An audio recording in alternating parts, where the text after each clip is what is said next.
السلام علیکم۔ حقیقت اسپیچ میں خوش آمدید۔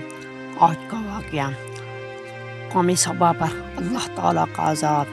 اہل سرسار کی ایک قوم جسے قوم سبا بھی کہا جاتا ہے، اللہ تعالیٰ کے بے شمار نعمتوں کے اندر زندگی گزار رہی تھی۔ یہ قوم ایک عظیم تہذیب و تمدن کی مالک تھی۔ حضرت داؤد علیہ السلام اور حضرت سلیمان علیہ السلام کی باعظمت حکومت کے بعد ان کی حکومت زبان سے تو خاص عام تھی۔ کہا جاتا ہے کہ یہ لوگ گندم کے مغز سے آٹا پیس کر روٹیاں پکاتے تھے، لیکن اس برعکس وہ اس قدر اسراف کرنے والے اور ناشکرے تھے کہ انہی روٹیوں کے ساتھ بچوں کا پاخانہ صاف کرتے تھے۔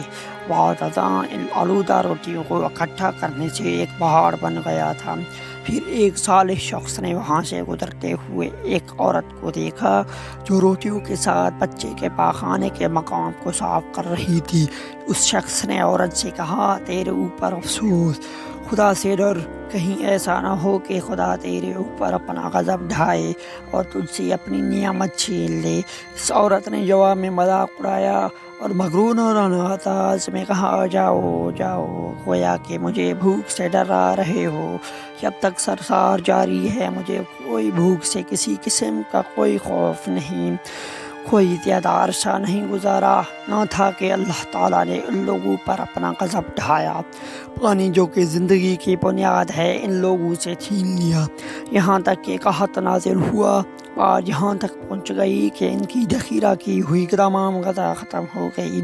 آخرکار وہ مجبور ہو گئے کہ انہوں نے آلودہ روٹیوں پر ٹوٹ پڑے جو ان لوگوں نے اکٹھا کر کے پہاڑ کے مانند ڈھیر لگایا ہوا تھا، بلکہ وہاں سے روٹی لینے کے لیے صف لگتی تھی تاکہ ہر کوئی وہاں سے اپنے حصے کی روٹی لے سکے۔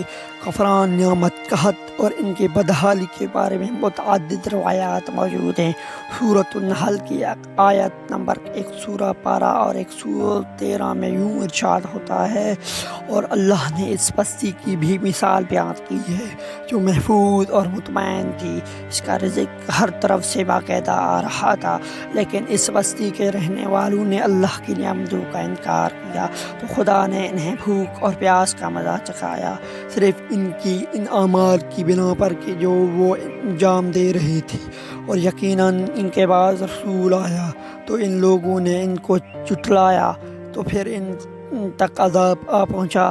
یہ سب ظلم کرنے والے تھے۔ اسی قوم سبا کے بارے میں ایک اور واقعہ بیان ہوتا ہے کہ ان لوگوں نے اپنے زراعت کو بہتر طور پر کاشت کرنے کے لیے پانی ذخیرہ کرنے کی خاطر بلک کی 2 پہاڑیوں کے درمیان ایک بہت بڑا بند مار تعمیر کیا ہوا تھا۔ سوراخ اور دوسرے پہاڑوں سے گزرا ہوا پانی اس بند میں آ کر وافر مقدار میں جمع ہو جاتا تھا۔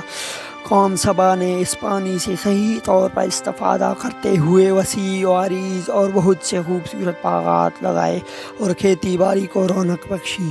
ان باغات کے درختوں کی شاخیں اس قدر پھلوں سے لدی ہوئی تھی کہ کہتے ہیں اگر کوئی شخص سر پر ٹوکری رکھ کر ان کے نیچے سے گزر رہا تو پھل خود بخود ٹوکری میں گرنا شروع ہو جاتے اور قلیل مدت میں ٹوکری تازہ پھلوں سے بھر جاتی، لیکن نعمتوں کی کثرت نے انہیں شکر کرنے کے بجائے سرسمت اور غافل کر دیا تھا، یہاں تک کہ ان کے درمیان بہت بڑا طبقاتی نظام موجود میں آ چکا تھا۔ ان میں سے صاحب اقتدار لوگوں نے کمزور اور ضعیفوں کا خون چوسنا شروع کر دیا رکھا تھا، یہاں تک کہ ان لوگوں نے خدا سے ایک احترامانہ التماس کیا جس کا ذکر سورۃ السبا کی آیت نمبر 19 میں ملتا ہے۔ انہوں نے کہا، خدایا ہمارے سفروں کے درمیان فاصلہ زیادہ کر دے۔ انہوں نے اللہ تعالیٰ سے یہ التماس اس لیے کیا تاکہ غریبوں، بے نوح لوگوں، عمرہ اور ثروت مند ان کے ہمراہ سفر نہ کر سکیں۔ ان کی خواہش یہ تھی کہ آبادیوں کے درمیان خشکی ہو اور فاصلہ بہت زیادہ ہو تاکہ تہی دست اور کم آمدنی والے لوگ ان کی طرح سفر نہ کر سکیں۔ اللہ تعالیٰ نے ان مغرور پیٹ کے بیچاریوں پر اپنا غضب نازل کیا۔ بعض روایتوں کے مطابق ان مغرور لوگوں کے آنکھوں سے دور صحرائی چوہوں نے مارب نامی بند کی دیواروں پر حملہ کر کے انہیں اندر سے کھوکھلا کر دیا۔ ادھر سے بارشیں زیادہ ہوئیں جن کی وجہ سے سیلاب آ گیا اور اس بند میں پانی بہت زیادہ اکٹھا ہو گیا۔ اچانک بند کی دیواریں ٹوٹیں، اس سے ایک بہت بڑا سیلاب آیا جس میں تمام دیہات، آبادیاں، مال مویشی، باغات، کھیتیاں، ان کے محل اور گھر پانی میں غرق ہو کر نابود ہو گئے۔ کے باغات اور زراعت میں سے صرف پیری کے درخت اور کچھ جھاڑیاں بچی تھی۔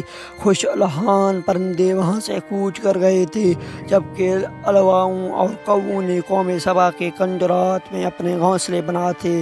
اس بات کا ذکر سورۃ السبا کی آیت نمبر 15 اور 16 میں ملتا ہے، اور آخر میں سورۃ السبا کی آیت نمبر 17 میں قرآن کریم میں اس واقعے کا یوں نتیجہ نکلا: یہ ہم نے ان کی ناشکری کی سزا دی ہے اور ہم ناشکروں کے علاوہ کسی کو سزا نہیں دیتے۔